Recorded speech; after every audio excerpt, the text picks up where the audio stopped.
So, hello guys, Kiray here. Pasensya na, medyo busy ang buhay-buhay kaya hindi na nakakapag-upload ng mga new videos.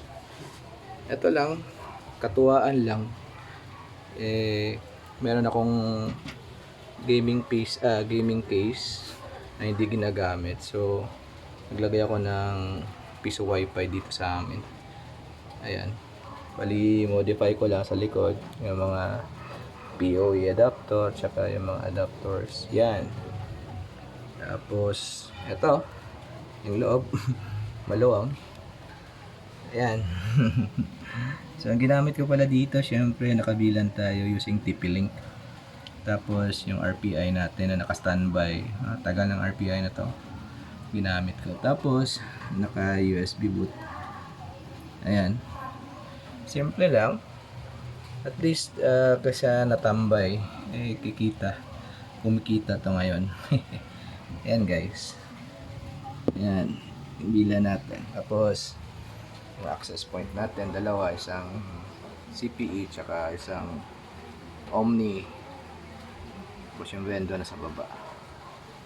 Bali yung vendo ko is syempre since nandito yung RPI natin sa baba, sa taas, no? Ang ginamit ko is yung hybrid ko sa Bendo. Okay, hybrid. So saan ko siya pinadaan? Gumamit ako ng PoE splitter. Ito yung power supply niya, tapos nandito yung data. Okay, ano, nakita nyo, naka PoE splitter siya. Ayan. So yung adapter niya nandito din sa taas. Pinadaan ko sa PoE splitter. Tapos pinadaan sa LAN cable. Then sa baba, nandun yung sub natin. Hindi ko kita, yan o. Andyan o, may bangko. Ayan.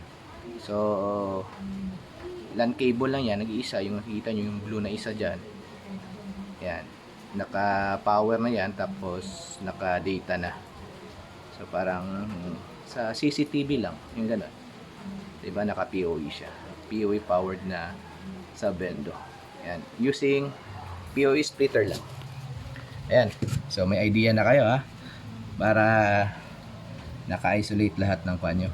Tapos hindi ka na kayo maglilinya ng mga maglilinya ng kuryente doon sa sub. Ipadaan nyo na lang sa padaan nyo na lang sa LAN cable via PoE splitter. Okay, so ayan lang guys.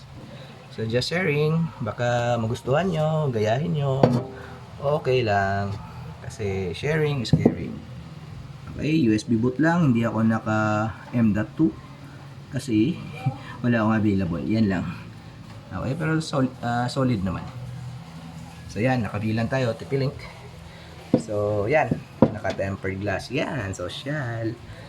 Okay, kung meron kayong mga casing dyan sa computer hindi ginagamit, pwede nyo gamitin, modify nyo lang para maging piso wifi cabinet. Diba? So yun guys, salamat. Soon maglalagay na ako sa Shopee ng mga custom boards ko. Bali busy lang yung linya. Okay, so yung hybrid ko medyo okay na, wala nang problema. So abang-abang na lang kayo dyan.